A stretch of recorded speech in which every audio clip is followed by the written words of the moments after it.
सहकार खात्याचं नाव आता स्वाहाकार खाते करा. सदाभाऊ खोत यांनी सहकार मंत्र्यांवर टीका केली आहे. सहकार मंत्री बाबासाहेब पाटील यांच्या वक्तव्यानंतर आता सदाभाऊ खोत यांनी ही टीका केलेली आहे.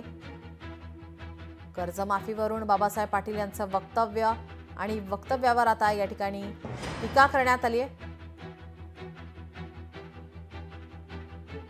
शेतकऱ्याच्या कर्जमुक्तीच्या संदर्भामध्ये राज्याच्या सहकार मंत्र्यांनी आदरणीय बाबासाहेब पाटील यांनी जे विधान केलं ते निश्चितपणानं शेतकऱ्याच्या जखमेवरती मीठ चोळणार आहे. मुळामध्ये महाराष्ट्र राज्यातलं सहकार खात्याचंच आता नाव बदललं पाहिजे, स्वाहाकार खातं असं ठेवलं पाहिजे.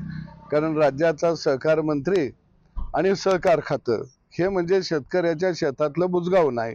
ते बुजगावनं पाखरं बी हाणत नाही आणि मालकाला बी खायला घालत नाही. आणि म्हणून निश्चितपणानं या राज्यातला सहकार वाचवायचा असेल तर ते फक्त मुख्यमंत्री वाचवू शकतात. लोकशाही मराठी ऐका, पहा, जागरूक रहा.